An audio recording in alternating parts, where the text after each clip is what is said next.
Good. Good morning to all.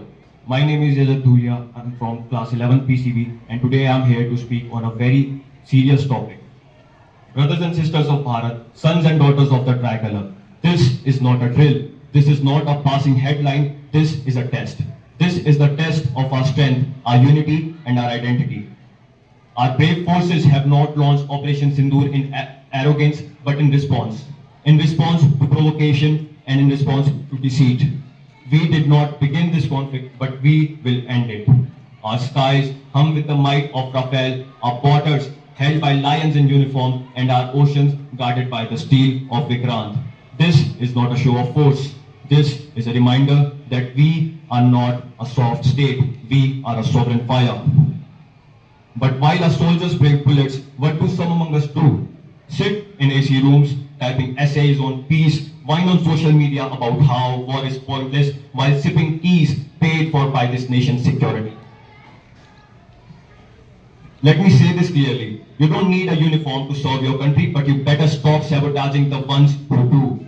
This isn't about silencing voices, but in the time of war, criticism without contribution is cowardice.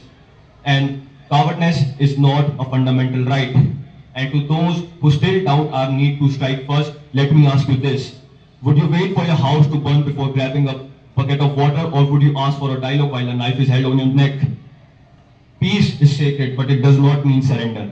India has turned its cheek for long enough. Now the slap will be historical. And if you can't stand with the nation, don't stand in its way. This battle is not just about the border. This is about who we are. This is about if we remain people of valor or we slip into a culture of excuses.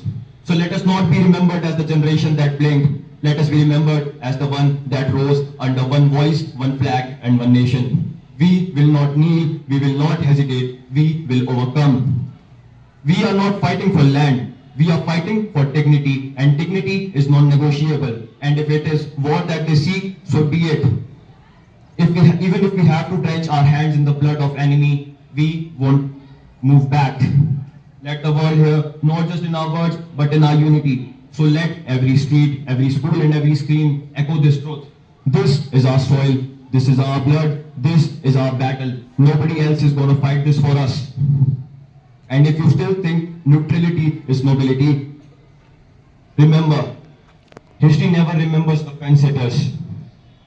History remembers the builders who bled so that others could breathe free. Today, our nation don't ask for your comfort, it demands your character. Not slogans, but solidarity. Not fear, but rage. Because in this hour, every Indian is a soldier, either by body or by spirit. So, rise. Grip your resolve like a sword and stand by your country like a shield. Because tomorrow will ask what you did when your country was standing on the edge, and your answer must be, I stood with her. Thank you.